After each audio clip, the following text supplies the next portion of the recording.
Ma jopuonjre mane otimo penj margi e klas 8 odonjo e klas 9 ayanga odiochieng' ma kawuono e sikunde mane oluonggie.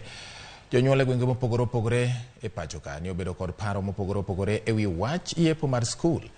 Kaka jafwambo marwa ma Mombasa Jojaoko oleronwa, moko kuom jonyuol ne ochopo e sikunde kendo pako chenro moketi, kama moko to ne joywak kaluwore kod nengo mag gigo madwarore. Jonyuol jopuonjre mane donje klas 9 higani ne jochopo e sikunde mane oluonggie, kuma moko ne odhi kwayo thuolo mar manyo school fees, kama moko to ne oseikore gi nyithindgi mane donje e form 1. E kaunti ma Mombasa, kwan jopuonjre mane odonje e form 1 ne ni piny mokalo, ka jonyuol mathoth to ne ywago wach ngima ma gikoni oidho. Onge kaka janyuol wang'o fight tero nyathi e skul kaka chiemo e ode mokwongo e shida, ng'ato osenindo kech makiro moko to twe long ochalo padola. Ng'ani kech kae ma kaka timre onge, changamoto nitie sani kaka kidhi e bookshop. Joma ng'iewo buge nok, kidhi kuonde mitwang'o uniform. Joma twang'o uniform nok. Sani kita funde matwang'o lewni mtaksi mondo go kama nas moja ywak nikech onge nyithindo kigiyudo. Gitemo mana manyo nyithindo ma samoro nyosomo e skunde go mondo gikwa uniform. Koluong nyathine e skul mong'eyo, to nyithindo mera.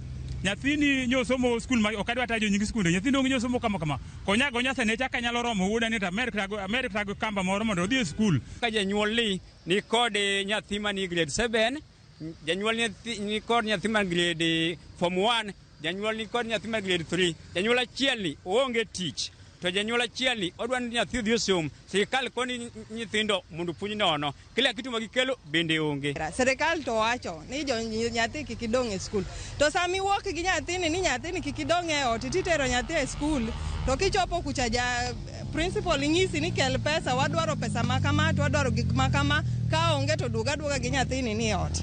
Kore momiyo ineno ka nyithindo mang'eny pod ni ot. Jonyuol to wacho ni gidwaro thuolo moromo.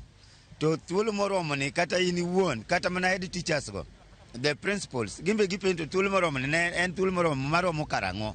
E sikund secondary mar Homa Bay, moko kuom jonyuol ne koni pek mane gineno en wuoth e dukni ka gimanyo lewni mag skul, ka moko to ne ni kod luor ni ne kidek riembgi gi nyithindo. Economy to rach, but I think this one is should be the responsibility of the government. We just come to bring the children to learn, not to go moving from shop to shop to look for these ones. Even the uniforms, they are being provided by the schools. Naparo ni seche moko nitie gik midhi konwa ne wang'iew kendo, to ayudo ka ok wang'iew gik moko mang'eny kopogore gi giko mane nyocha ondiknwa calling letter. To e skund yawuoyi mar Wa mantiere kaunti ma Kwale, kwan mathoth mag jopuonjre ne ochopo e odiochieng' mokwongo, gino mabende ne onyiedhore e sikund yawuoyi mar Kapsabet. Kumekuwa na changamoto kidogo, maana kumekuwa na foleni ndefu. It was very easy. It took short time.